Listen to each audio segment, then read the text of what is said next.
அண்டை மாநிலத்தில் திரைப்படம் ஓடுவதற்காக நம் விவசாயிகளின் வாழ்க்கையை அடகு வைப்பீர்கள் என்று திமுக தலைவர் மு.க.ஸ்டாலின் தமிழக அரசை நோக்கி தாவேக அரசை நோக்கி கேள்வி எழுப்பியிருக்கிறார். உழவர் பெருமக்களின் கோரிக்கைகளை நிறைவேற்றாவிட்டால் போராட்டம் பெருகும் என்று மு.க.ஸ்டாலின் தெரிவித்திருக்கிறார். திமுக சார்பாக இன்று தஞ்சையில் போராட்டம் நடைபெற்று வரக்கூடிய நிலையில் தற்பொழுது திமுக தலைவர் மு.க.ஸ்டாலின் இது தொடர்பாக ஒரு கண்டன அறிக்கையை வெளியிட்டிருக்கிறார். முழு கடன் தள்ளுபடி என வாழைப்பழம் போல் வாக்குறுதி தந்து வெற்றி பெற்ற தாவேக அரசை நோக்கி மு.க.ஸ்டாலின் கடுமையான விமர்சனங்களை முன்வைத்திருக்கிறார். முக்கிய செய்தியாக பார்த்து வருகிறோம். விவசாயிகளின் வாழ்க்கையையா அடகு வைப்பீர்கள் என்ற கேள்வி எழுப்பியிருக்கிறார். விவசாயிகளை ஏமாற்றி மோசடி ஆட்சியாக இந்த தாவேக ஆட்சி நடந்து கொண்டிருக்கிறது என்று திமுக தலைவர் மு.க.ஸ்டாலின் தெரிவித்திருக்கிறார். முக்கிய செய்தியாக பார்த்து வருகிறோம். குறுவை சிறப்பு நிவாரண தொகுப்பு வழங்கி டெல்டா மாவட்டங்களை வறட்சி மாவட்டங்களாக அறிவிக்க வேண்டும் என்றும் மு.க.ஸ்டாலின் தெரிவித்திருக்கிறார். டெல்டாவை வறட்சி மாவட்டங்களாக அறிவித்திடுக என்று மு.க.ஸ்டாலின் தெரிவித்திருக்கிறார். தஞ்சையில் திமுக சார்பாக ஏற்கனவே ஆர்ப்பாட்டம் நடைபெற்று வரும் நிலையில் தற்போது திமுக தலைவர் மு.க.ஸ்டாலின் இந்த ஒரு அறிக்கையை வெளியிட்டிருக்கிறார். இது தொடர்பான மேலும் விவரங்களை தருவதற்காக செய்தியாளர் செலினா இணைப்பில் இருக்கிறார். செலினா, வணக்கம். முழு விவரங்கள். குறிப்பாக காவிரி விவகாரத்தில் தமிழ்நாடு அரசு தற்போது வரையிலும் எந்த நடவடிக்கையும் எடுக்கப்படாமல் இருப்பதை கண்டித்து திமுக சார்பில் இன்று கண்டன ஆர்ப்பாட்டம் என்பது நடைபெற்று வருகிறது.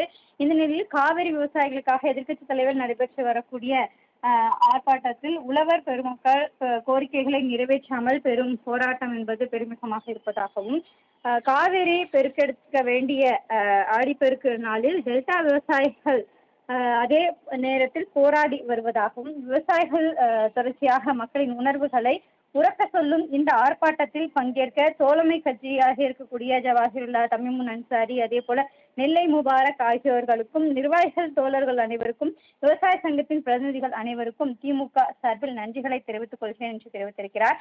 ஜூன் 12 வந்து சேர வேண்டிய காவிரி நீர் ஆகஸ்ட் பிறந்தும் வரவில்லை எனவும், ஆடி 18 பொங்கி வரக்கூடிய வரவேற்கக்கூடிய காவிரி ஆற்றின் மைந்தர்கள் விவசாய தோழர்களாகிய அனைவரையும் சோகத்தில் ஆழ்த்தி இருப்பதாகவும், தமிழ்நாட்டில் தண்ணீர் திறந்துவிட மறுக்கக்கூடிய கர்நாடக அரசை கண்டித்து ஒரு வார்த்தை கூட பேச முதலமைச்சராக தமிழ்நாடு இப்போது பார்க்கிறது எனவும், அண்டை மாநிலத்தில் திரைப்படம் ஓட்டுவதற்காக நம் விவசாயிகளின் வாழ்க்கையே அடகு வைத்தீர்களா என்ற கேள்வி எழுப்பியிருக்கிறார்.